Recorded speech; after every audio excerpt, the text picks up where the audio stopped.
Hi, welcome to Meadow Ministries Church of the Nazarene Bible Study. My name is Tina Catane, and I am the Bible study teacher and Pastor Bob's wife. So we have been saturating for a while in John chapter 15. We started in the spring, and we have made it to verse 8. So that should give you an idea about the pace that we're taking, because we like to dig deep, take a deep dive. So let us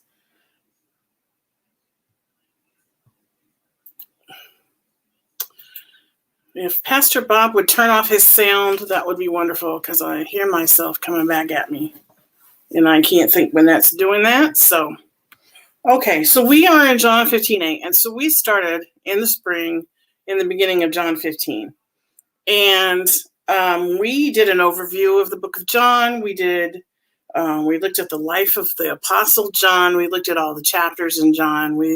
And then we dug into John 15. And so we do saturation Bible study, which is this idea of a dry sponge being plunged deep into a bucket until it's saturated. And so, my daughter is doing read the Bible in 40 days. She's taken the 40 days before Easter to read through the entire Bible. And there's nothing wrong with that. There's actually benefits to that, but this is not that Bible study. So if you're looking at something fast that's going to be over quickly, this is probably not where you want to go. Or you can go back to the very beginning on our YouTube channel or on our Facebook page or on our website and watch from the very beginning and binge watch them like you do Netflix if you wanted to get things like a lot of information at once.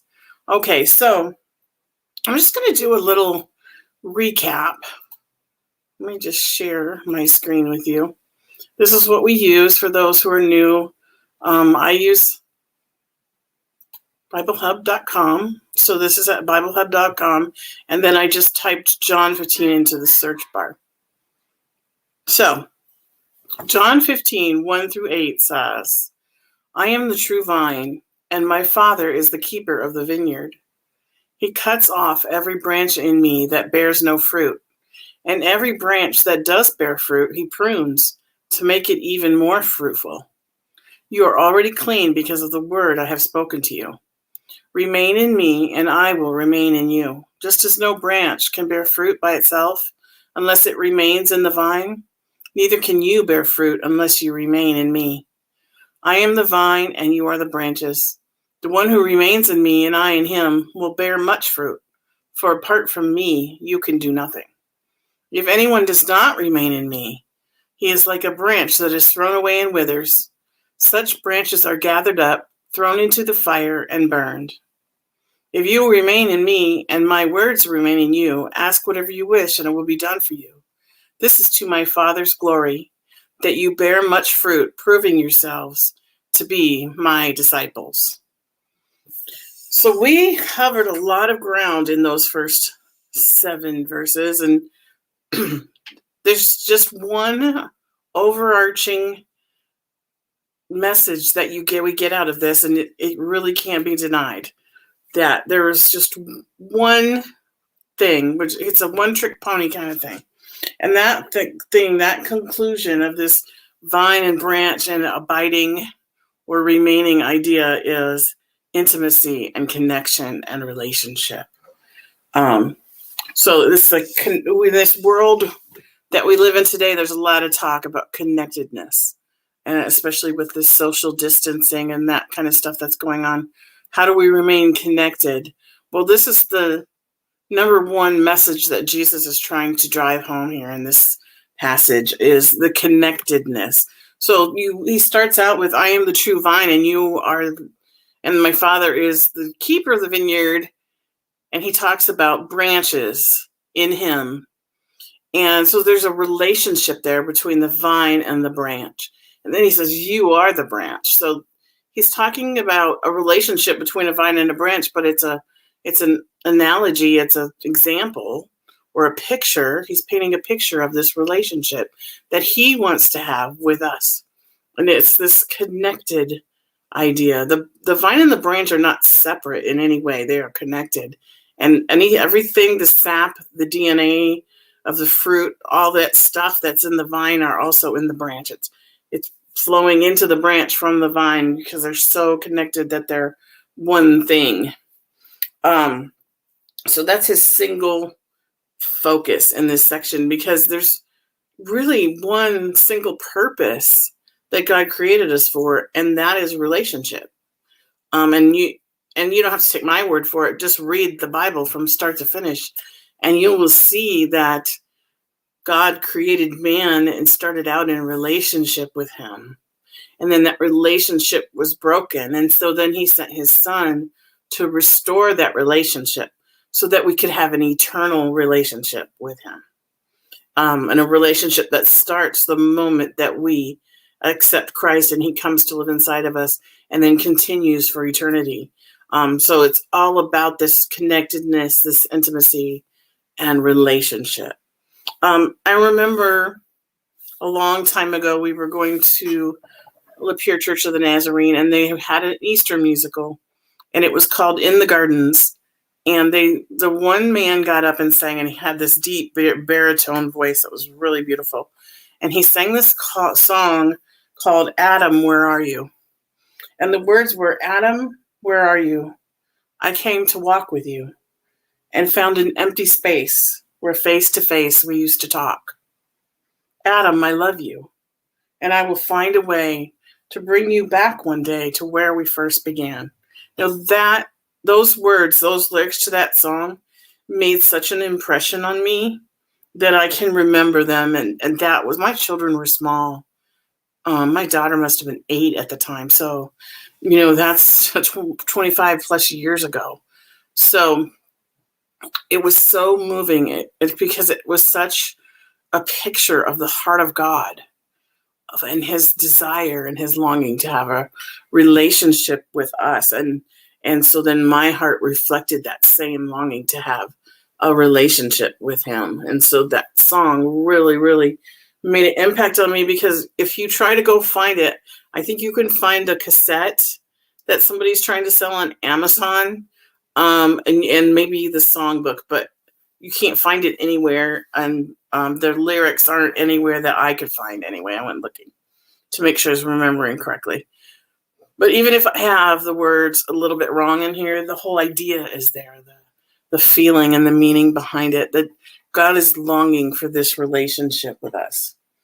And so Jesus has been calling this relationship, the intimacy and the connectedness that God wants to have with us, he's been calling it abiding, or meno in the Greek. That's meno, M-E-N-O, is the Greek root word for that word abide, where we get the word abode from, of course, which has the idea of a home. So we make our home with Christ.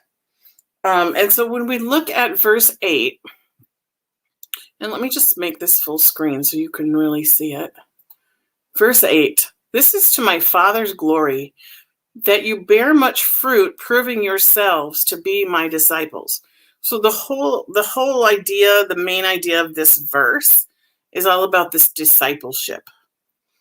And so we want to discuss discipleship a little bit. And if you want something to go read about discipleship and what it really means to be a disciple, I highly recommend this book that was recommended to me, called Sitting at the Feet of Rabbi Jesus.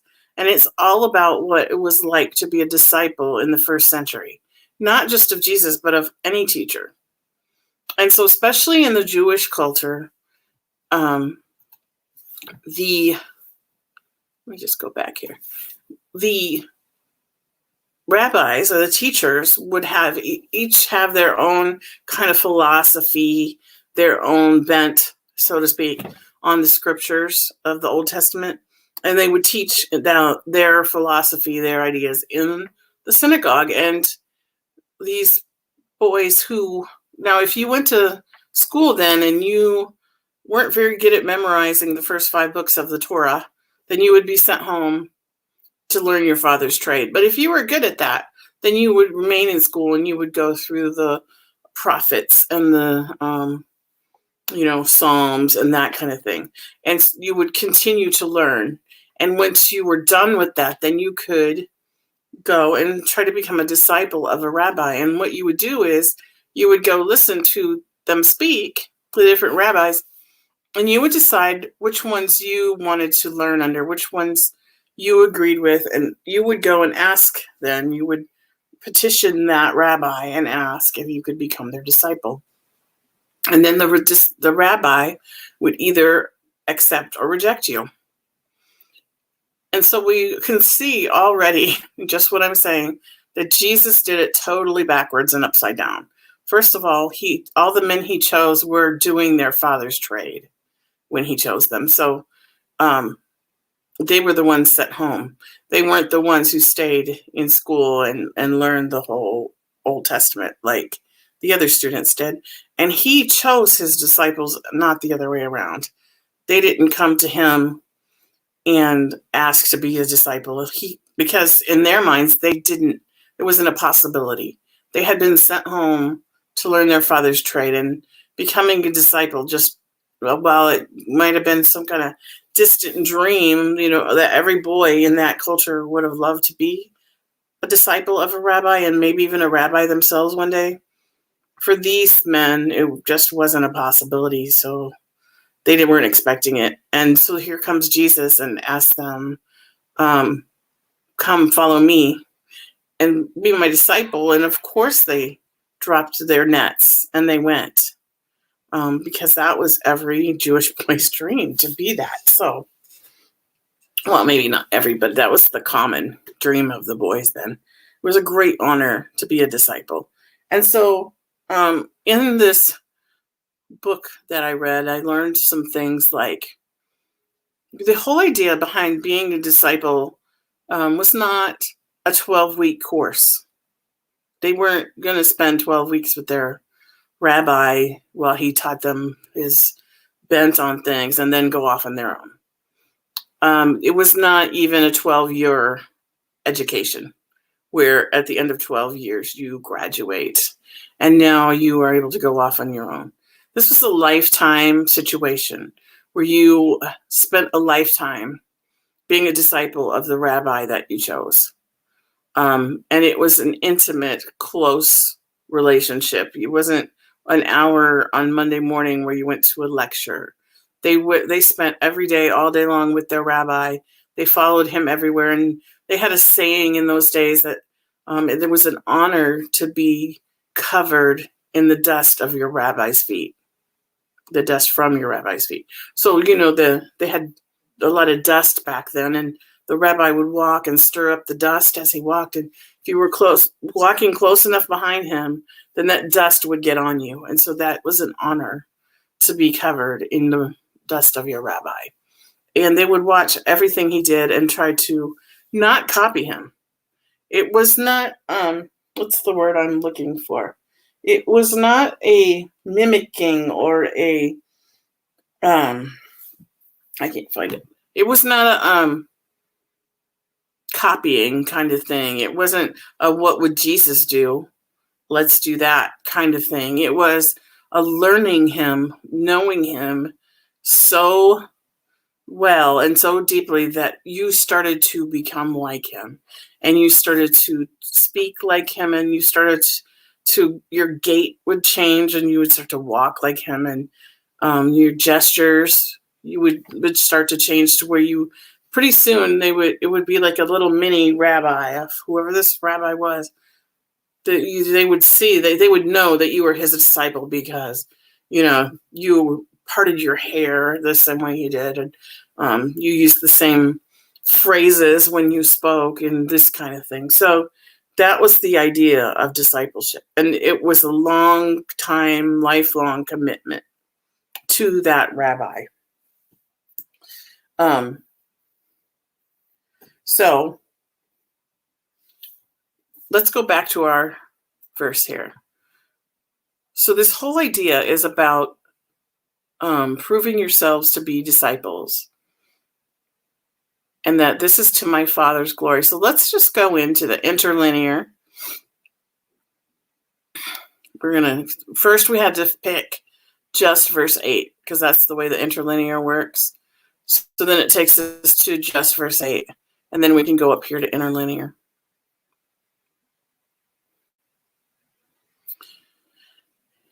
In this is glorified the Father of me. So this is the direct translation of the ancient Greek. And of course, their grammar works different than ours. And so it kind of sounds like Yoda speaking, maybe, or that it's just out of order. But this is the way that the words were put in order. That fruit much you should bear, and you shall be to me disciples. Okay, so the first word I want to look at in this section is this word for is glorified. And so we click the number and we go into there. And the word for and is glorified is doxazo. And so it means to render or esteem glorious, to glorify, honor, bestow glory on. But when you come down here to the word studies in the lexicon, it has all these different definitions. Like in a dictionary, if you were to go in the dictionary and look up a word that might have several different meanings, they would be listed. And so here we have them listed, and you can see in blue the different scriptures. So that's where so this definition right here is where the words used in these scriptures mean that. And so we look down here and we find our verse, which is John 15:8. And it's under number 4. To make glorious, adorn with luster, clothe with splendor. And B, to make renowned, render illustrious, i.e., to cause the dignity and worth of some person or thing to become manifest and acknowledged. So this is the technical definition of that word that's used in John 15:8. And we've discussed before that in English we use adjectives, and in Greek they use suffixes and prefixes to modify the word. So where we might say the windy day, they would have a word for day that had a prefix or suffix on it that would modify that word to mean a windy day. So that's how it worked. And so if you look up renowned in the English dictionary, it literally says to be known or talked about. So if it says, so to make known, render illustrious, cause the dignity and worth of some person to become manifest and acknowledged. So that's what this word means, this word glory in this passage. And so when we look back at the passage again with that idea in mind, with that definition in mind, in this is the Father made known, is his reputation acknowledged and what's the word I'm looking for?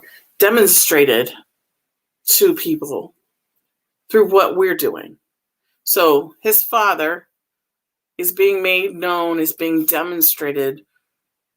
How? That we bear much fruit and become his disciples. And so when you get into the grammar of the second half of the sentence, this is not a list that's separated. They're going to bear much fruit and be my disciples. It's more like they're connected. They're the same thing. Because you're my disciples, you'll bear much fruit. And because you bear much fruit, you're my disciples. And then that, my Father will be glorified. That's the idea of the grammar of that sentence. So when bearing that in mind, then we need to look down. We've talked about some of these words before. It bears repeating. This idea of bearing fruit is to bring forth something. It's a creative term. And then this term, you shall be. In different translations, it's translated different things. But when we look at the original transcript, the original word in the Greek, it's the ginomai word, which is the idea of being born. Something being born of something coming to be, of becoming. something happening that way, to emerge, to transition from one point or condition to another. So it says right here, fundamentally means becoming, become or becoming or became. So it's not, and then when you look at the grammar again, this is not something that is a fixed in time. This is something that is happening over time. This is a becoming. So over time, becoming more and more his disciples and bearing this fruit. And so this idea is that this is the conclusion of this whole section. And I'm going to try to get back there. We'll go to the NIV this time. I was looking at the Berean Study Bible the first time because they are very technically, they try to do a very close translation to the Greek. So if we look here, this is the conclusion of a section, the vine and the branches.